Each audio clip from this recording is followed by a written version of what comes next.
Hi friends, this is Mainak Misra and welcome back to my channel. Today I am going to discuss with you regarding a film which is directed by legendary filmmaker Martin Scorsese. Martin Scorsese doesn't need any introduction. Raging Bull, Taxi Driver, Shutter Island, The Departed, Silence. So Martin Scorsese doesn't need any introduction. So you understand that the level of the film it will be.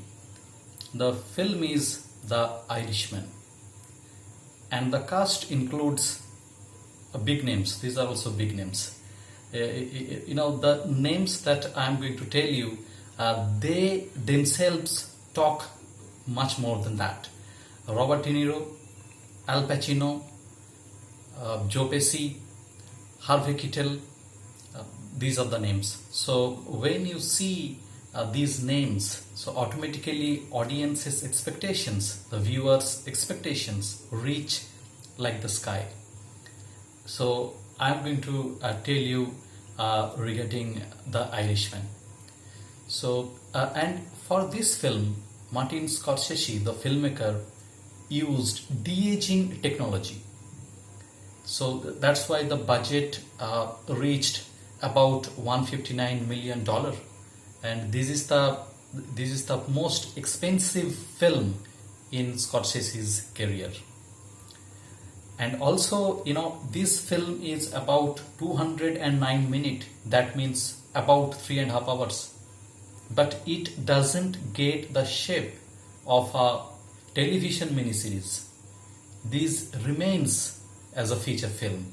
So that's where the filmmaker's capability lies.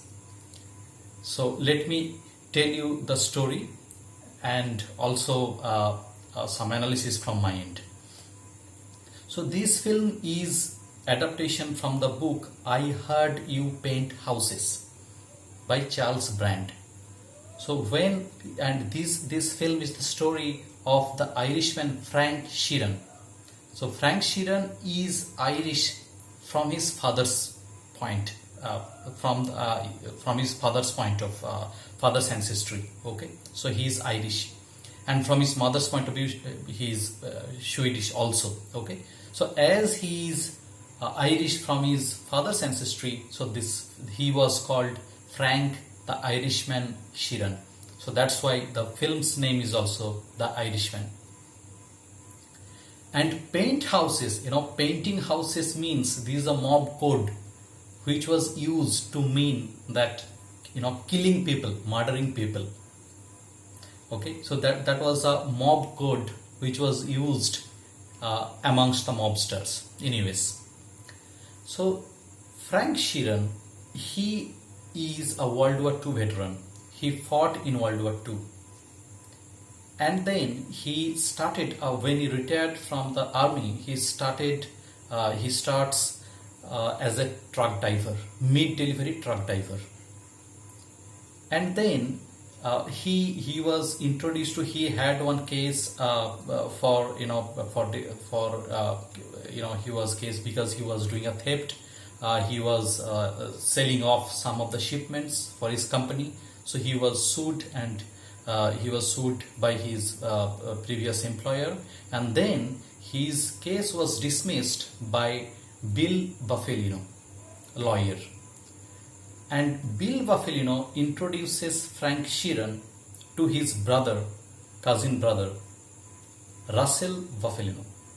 And Russell Buffalino is the mafia boss, the head of the crime family of northeastern Pennsylvania crime family. Okay, so he's the boss of that family. He's the head, and Frank Sheeran becomes very close to Russell Buffalino, which is played by Joe Pesci, and Frank Sheeran is played by Robert De Niro.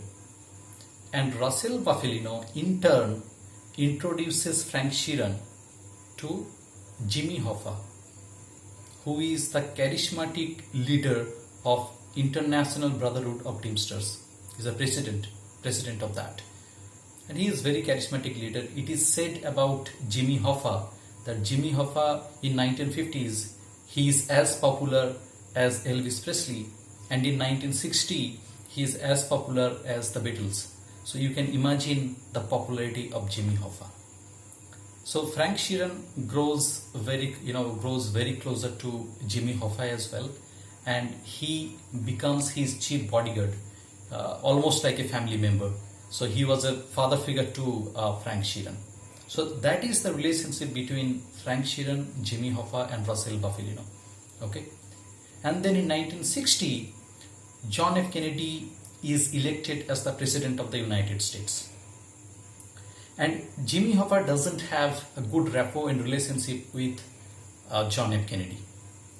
So what happens as the relationship deteriorates? John F. Kennedy's brother, Robert Kennedy, who is now the Attorney General, he forms a Get Hoffa squad. So he wants, the Kennedy group wants Jimmy Hoffa to step down.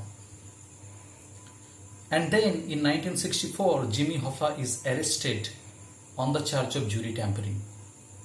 But his charge is commuted in 1971 by President Richard Nixon. So during that time, Richard Nixon's time, but only one condition, that he is not allowed to take part in any Teamster activities until 1980. But what Jimmy Hoffa does, he takes part in all the in counseling activities, hidden activities of Teamsters. He wants to gain his position back. He again wants to be the president of the International Brotherhood of Teamsters.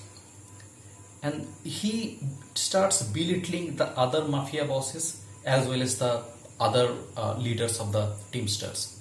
And so everybody is angry on him. They want Jimmy Hoffa to be eliminated.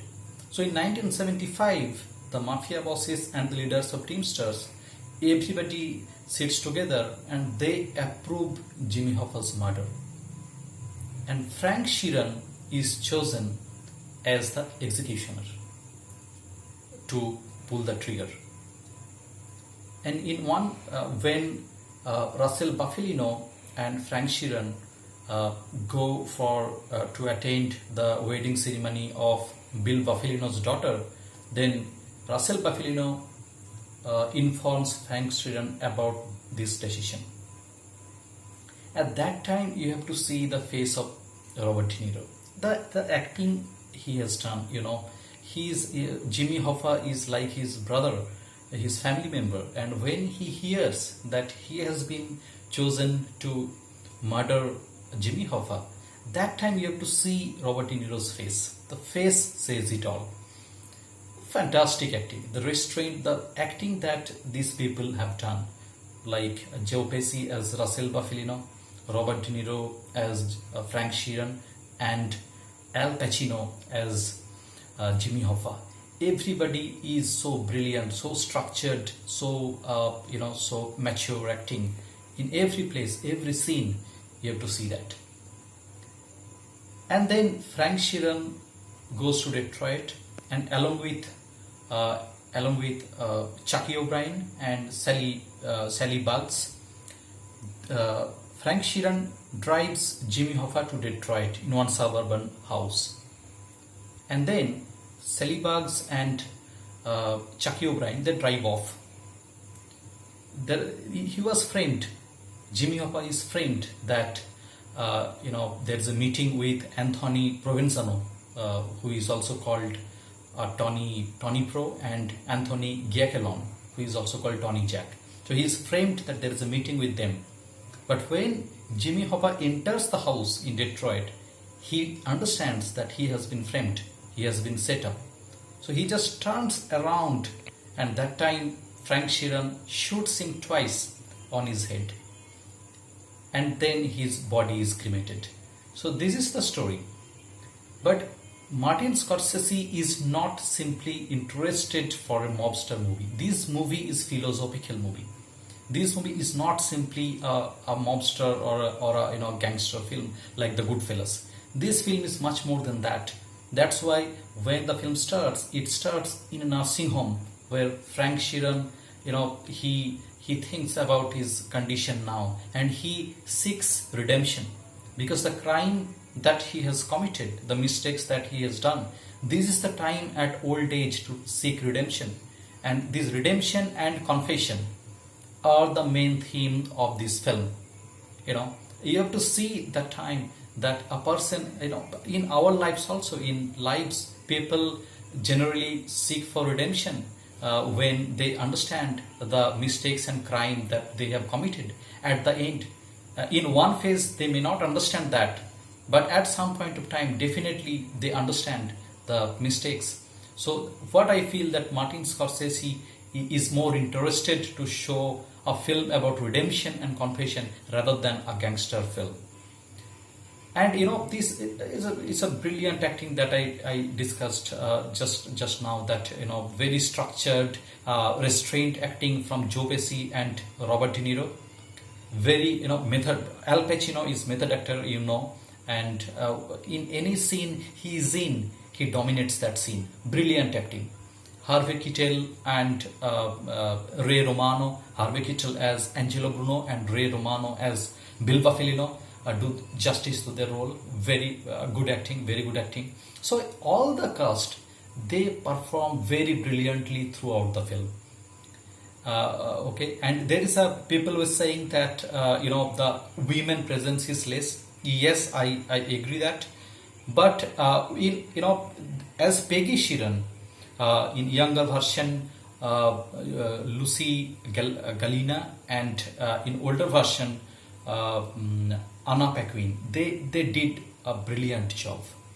Even if they have a lesser dialogue, the way they portray the character of Peggy Sheeran, who silently observes her father, and she hates her father. So that feelings brilliantly portrayed by Lucy Galina and Anna Paquin. So all the cast did brilliant job. Fantastic cinematography by Rodrigo Prieto. He used a 3-camera rig, three-headed monster, because it has to be aligned with the de-aging technology. So that was also brilliant. So all the scenes were captured from 3 different angles to align with the de-aging technology, because Martin Scorsese was not wanting, or he didn't want a different actor to play the roles for the younger versions of Al Pacino, Robert De Niro and Joe Pesci. So he used the same actors in the same roles. You will not feel, when you see that, you will not feel that he has used de-aging technology throughout the film. So brilliant job in cinematography. Editing is fantastic. Thelma Schoonmaker, she is the editor for Martin Scorsese in many films. She has worked with Martin Scorsese from 1965, so from the 1960s. So about more than 5 decades she has associated with Martin Scorsese. Brilliant job, very dynamic film. The editing is very dynamic, and every scene you will feel that the action scenes, when they do a conversation, every scene, the editing is fantastic. Okay, so all the segments of the film, acting, cinematography, editing, fantastic. Scorsese direction, no need to tell. It's a philosophical film. Fantastic depiction of Frank Sheeran, his last life. And Frank Sheeran wears two things. One is given by Jimmy Hoffa, one gold watch, and one ring given by Russell Buffalino. Both were like father figures to him. So till date he admires those 2 people. And when the priest, in front of whom he is confessing, so when the priest leaves, he tells the priest to leave the door ajar. That was the one thing that Jimmy Hoffa used to do. So he didn't forget that. Still he is in his heart, and this is the moment when he is asking for the redemption. So I think the Irishman you have already seen, a brilliant film, fantastic cast, brilliant director like Martin Scorsese. So please see this film, And if you like this video, please subscribe. I keep making videos about all cinema. Please support me. Thank you for viewing. Thank you and goodbye.